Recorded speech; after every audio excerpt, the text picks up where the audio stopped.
Oh, hi. Sorry, caught me. I was just getting ready to put my presentation together for you, and I wanted to make sure I understood the new Affordable Care Act, and I was kind of caught in this one section here, and I wondered maybe you could help me understand it. It's under a section called Increased FMAP for Medical Assistance for Newly Eligible Mandatory Individuals, and I'm down in subparagraph 2A called Newly Eligible. Maybe you can help me understand this. Newly eligible. The term newly eligible means with respect to an individual described in subclause 8 of section 1902A10A1, or is that I, an individual who is not under 19 years of age or such higher age as the state may have elected, and who as of December 1st, 2009 is not eligible under the state plan or under a waiver of the plan for full benefits or for benchmark coverage described in subparagraph A, B, or C of section 1937B1, or benchmark equivalent coverage described in section 1937B2 that has an aggregate actuarial value that is at least actuarially equivalent to benchmark coverage described in subparagraph A, B, or C of section 1937B1, or is eligible but not enrolled or is on a waiting list for such benefits or coverage through a waiver under the plan that has a capped or limited enrollment that is full. Does that make sense? What an incredible thing to have to finance healthcare under laws that are so dense as that, written by people who are probably denser, and to try to practice medicine under laws written by people who don't have a clue what you do in your exam rooms and clinics every day. And yet this has become the law of the land. You're going to see something familiar pop up on the screen, thanks to my new friend, the doctor here, who is going to get elected to the Nevada legislature and put the liberals to sleep. She is an anesthesiologist, of course. But, by the way, I appreciate that you picked out those little boxes that say patient and physicians. I just looked at it and went, oh my gosh, what is that thing? And that's as far as I got. Do you know that the Secretary of Health and Human Services title appears in this bill over 3,000 times? And it's the secretary shall, the secretary will, the secretary may, or at the discretion of the secretary. I usually show the slide of the hamburger about this time where it says that the secretary shall decide what goes on menus and what constitutes a menu item and ingredients that are acceptable. Back in Minnesota, we wonder whether that means a Big Mac or a White Castle slider is going to be the standard. But anyway, to think that we have created a healthcare system where there is such micromanagement is almost beyond comprehension. And when I tried to do that reading, which was really incomprehensible, it's a picture of what we are up against with this crazy new bill. I'm very proud to say, before I tell you what's in that box, that just before the Affordable Care Act, so misnamed, passed, I contacted by email Dr. Orient, and I said, listen, if this thing passes with a individual mandate, I want to be the lead plaintiff. Will you guys back me up? And of course, right away she said, absolutely. I'm so glad that AAPS is out there fighting, not just for physicians and surgeons, but for free individuals in the United States. Because, folks, that's what this battle is all about. It's not about medicine. It's not about insurance. It's about freedom, and it's about liberty.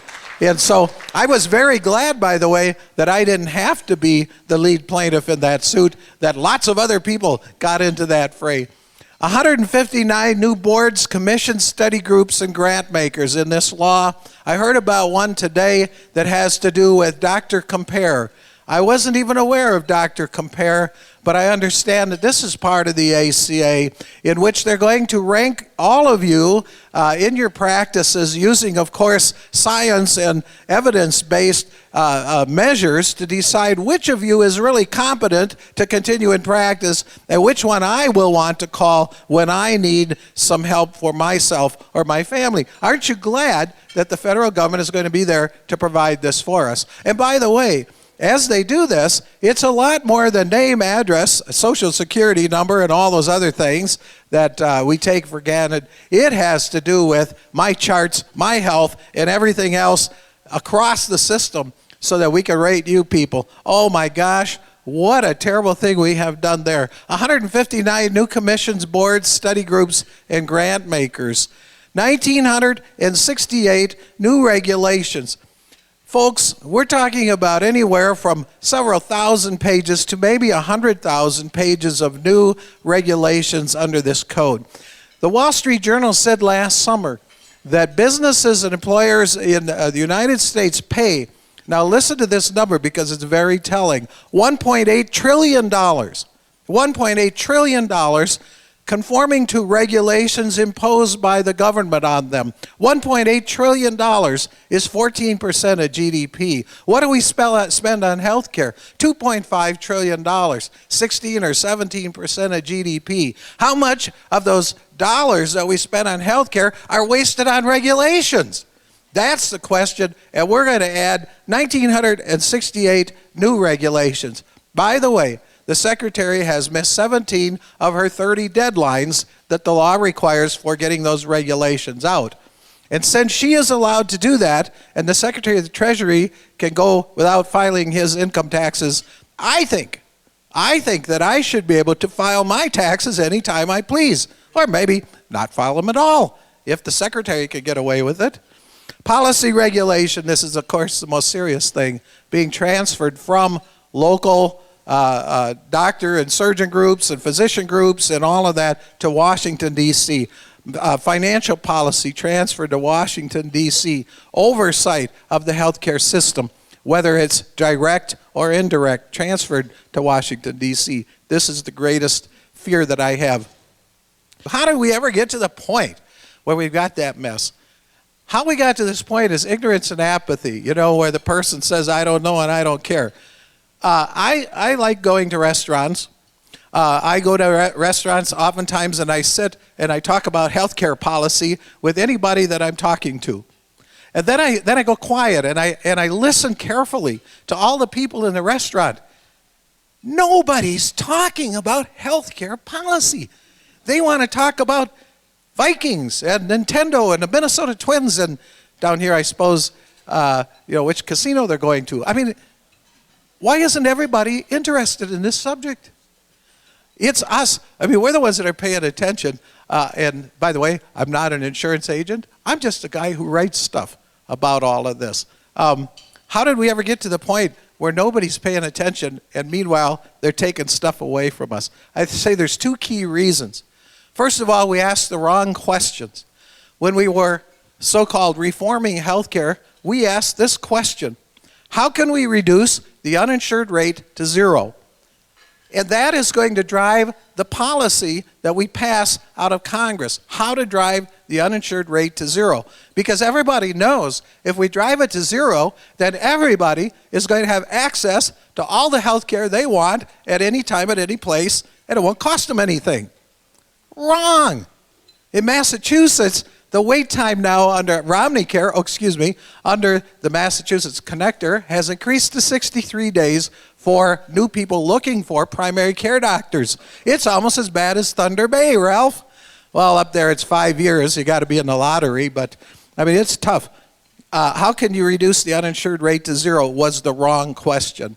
Now, I'm going to say that the right question would have been, how can we reduce the price of health care? You may not agree with me on this, but I think as you think through the cost of all the things that go into the price of health care, whether it's insurance, whether it's errors and emissions, whether it's malpractice, whether it's overheads, whether it's regulation, whether it's the cost of collections or whatever it is, if we can find ways to bring down the price of health care per unit, we might be able to solve some of this beast. And if we do it at the local level, instead of a federal government telling us how we're going to do it. Of course, they're not going to tell us how to actually reduce the price.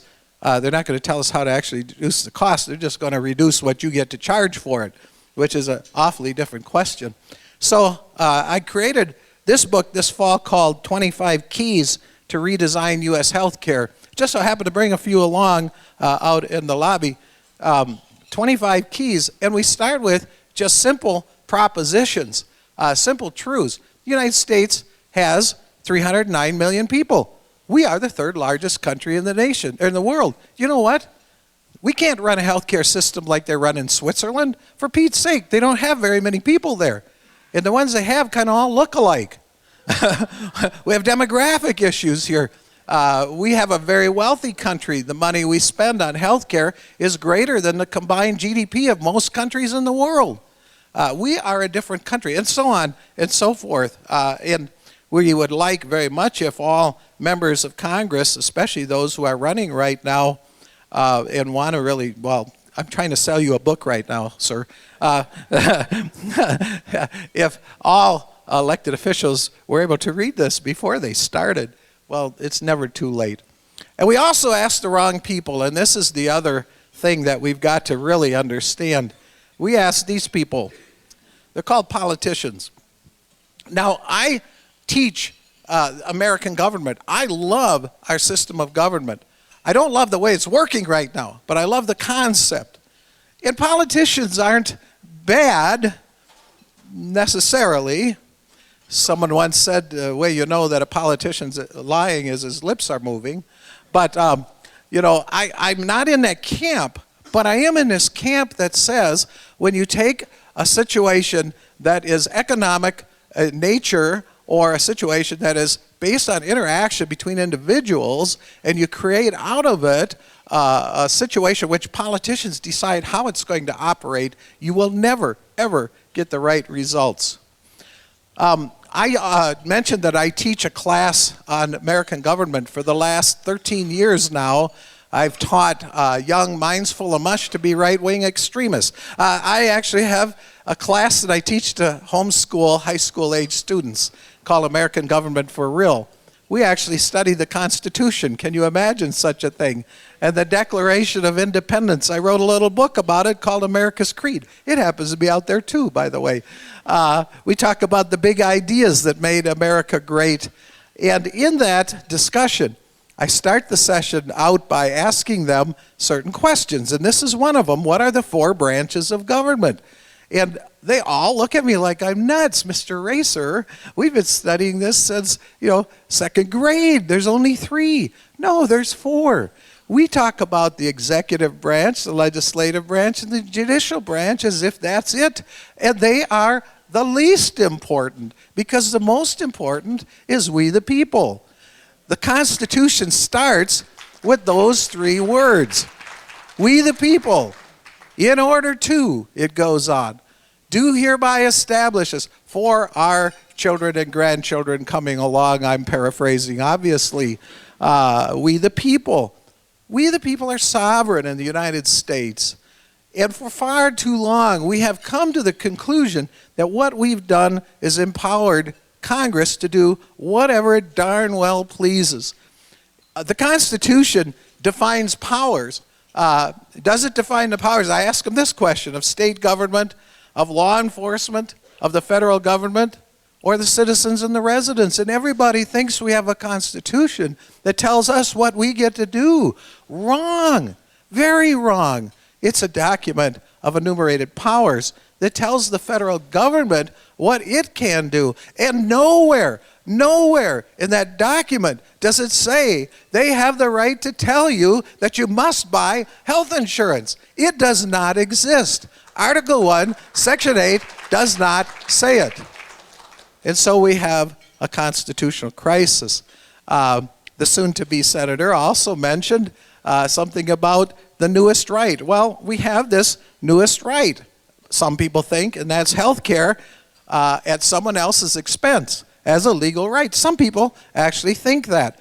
They read the Declaration of Independence, which I have written a book about, that says, we hold these truths to be self-evident that all men are created equal, that they are endowed by their Creator with certain unalienable rights, that among these are life, liberty, the pursuit of happiness, and health care, of course, and food and clothing and shelter, as you said. Isn't that in there? No, it's not. We've never said that those were unalienable rights. Does it make sense that we have health care for people? Obviously it makes sense. Is it a human right? Well, some might debate that. Is it a legal right under the Constitution, under our form of government? Absolutely not. And that's where we start out on the wrong foot. Well, it also says in the Declaration that to secure these rights, governments are instituted among men. We created the American government for this purpose, to guarantee rights. What rights are we guaranteeing? They're called unalienable rights. And what are those rights? The rights to life and liberty and the pursuit of happiness, the pursuit of property, the right to prosper by one's own sweat and brow, to own, to gain, to build, to invest, to grow. That's the unalienable rights. And when any government becomes injurious of those rights, by the way, consent of the government, it is our right, it is our duty to throw off such government and to provide new guards for our future security. This is where we are today. Our inalienable rights are threatened. And the health care, see, I did all this stuff for up till 7 years ago. I mean, I wasn't working on health care stuff. And someone said to me, come and help me write a book about health care. And we did. We wrote a book called Your Health Matters. And that's out there too, by the way. We've written a lot of books. Oh, and of course the newest one, you just saw it, didn't you? Bureaucrats, A Gift to You from AAPS by Ralph Weber, who let me help him put this wonderful book together. It's very much fun, and it's got lots of good stuff in it. So the only way to correct this is really this way: to enforce the federal Constitution on the federal government, to enforce state constitutions on state government. What a novel idea for we the people to actually do what we are called to do, and that's to be self-governing. I happen to put Rand Paul's picture up here because I remember seeing him at an AAPS convention in Nashville. And now he is in the United States Senate. Praise God that he is there, and that you're going to be there, and that others are going to be there who need to be there. Oh my gosh, what a great thing. Where did we go wrong? This didn't start in 2010, folks. Actually, I think you can find it about 1789 things started happening, but along the way.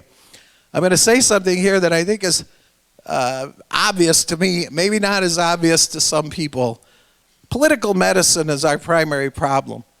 With the passage of Medicare and Medicaid in 1965, when the federal government insinuated itself into the private medical systems, and you can track this.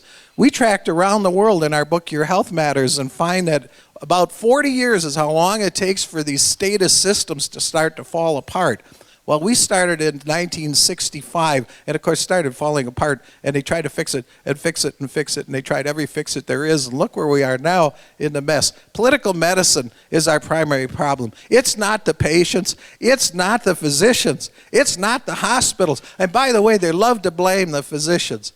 They love to blame the physicians. My uncle, Dr. Harley Racer, 87 years old now, family practice doctor in Minnesota, who started the training program for the family practice profession in 1965. A great and godly man, does not deserve to be blamed for the mess that we're in. 1965, the same year Medicare started. Not Uncle Harley. It wasn't his fault.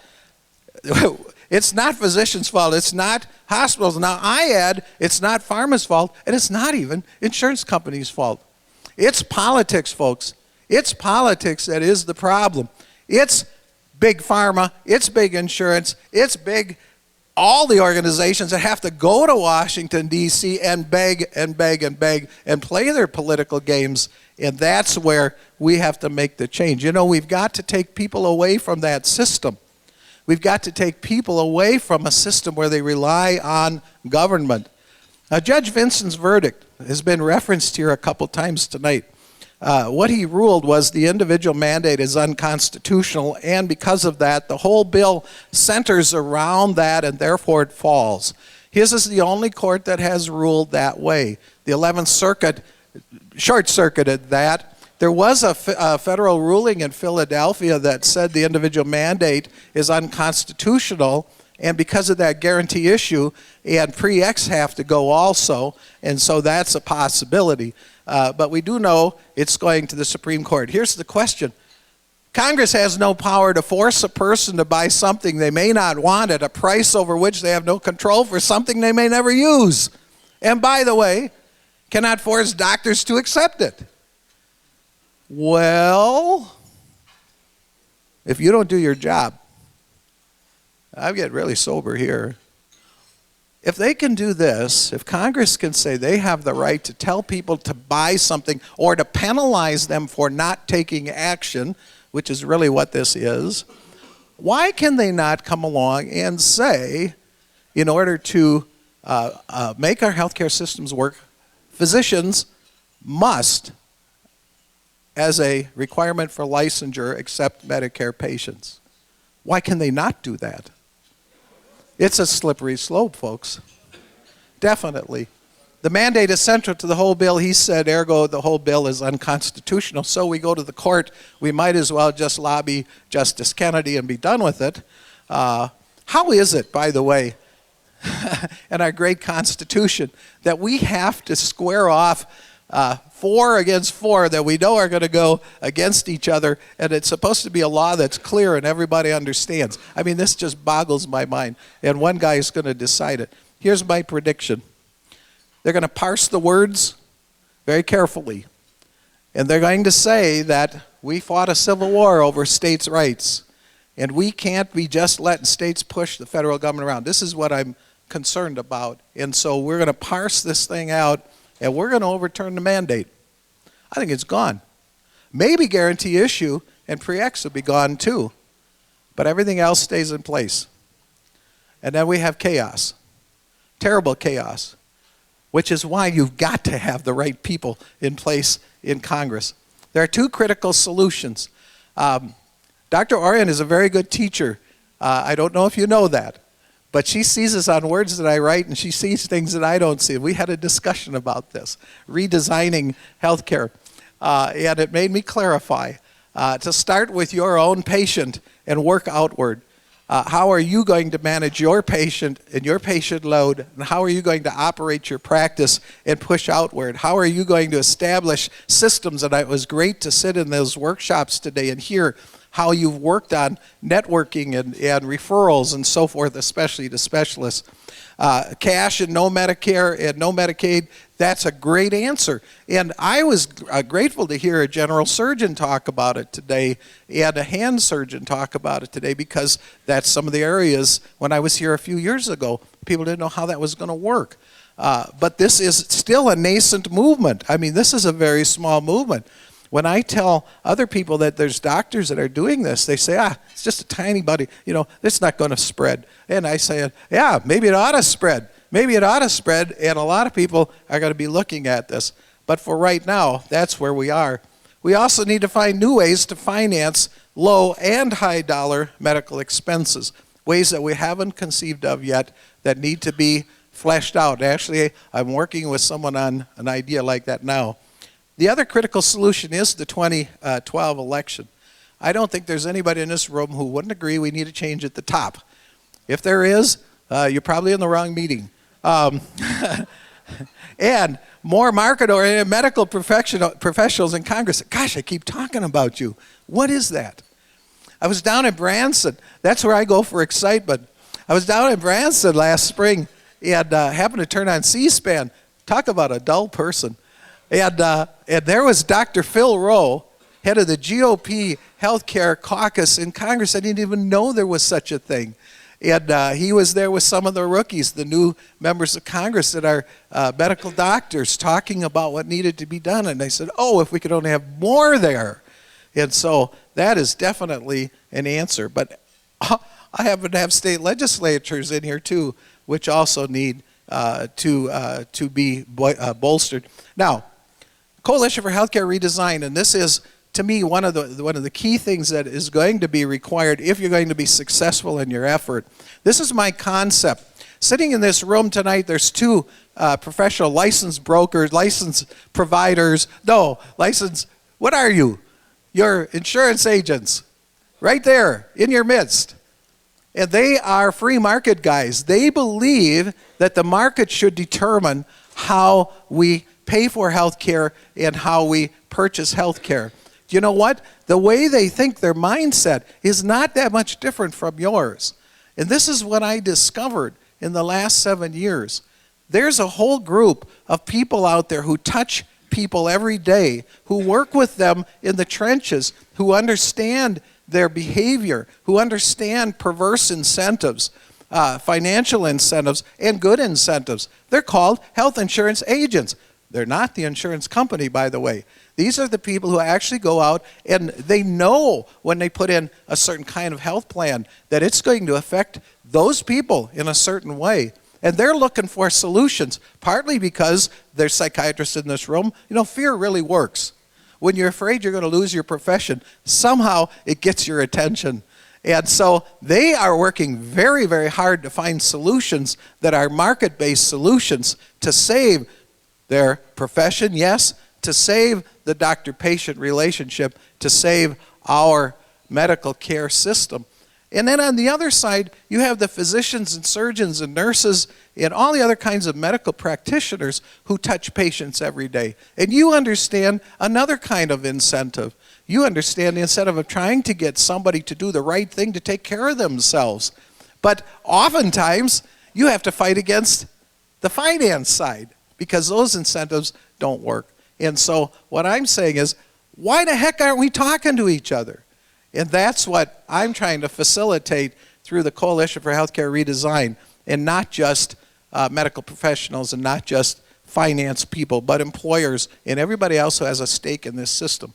Now, I just signed on to help Dr. Joel Strom from Los Angeles and his work to launch the Doc Squad for 2012. The Doc Squad, hopefully, will be organized in every state with two primary goals. One of them is to elect you to Congress, well, and others. You're not the only one. And to have a different president from the one we have now. And so I'm very happy to say that at least there's going to be an organized effort again by the medical professional and probably many, many other groups out there. So you want to watch for that. Louis Gohmert from Texas said, when somebody is destroying the country that you're sworn to protect and love with your heart, it's time to stand up no matter who gets offended. Wow, if that is prescient words for our time, no matter who gets offended. We are fighting for our lives here. We're fighting for the lives of our kids and our grandkids. We're fighting for our future. We have a $38 trillion unfunded liability in Medicare. My granddaughter, 3 years old, and all of the people 30 years and younger owe $304,000 apiece to pay that debt off. That is immoral. It is ungodly that we have done this to our children. Dr. Larry Katlikoff from Boston University just calculated that the true unfunded debt of the United States is $211 trillion. $211 trillion. That's a lot of money. I can't conceive of how much money that is. This is the straits that we are in. And it's happened because we the people have been a little preoccupied. And if we are going to maintain our freedoms, it's a lot more than our health care. We're going to maintain our freedoms. We the people are going to have to kick back in and get in charge. That's what I give my life to now. Health care being a vehicle that I get to use to tell the story.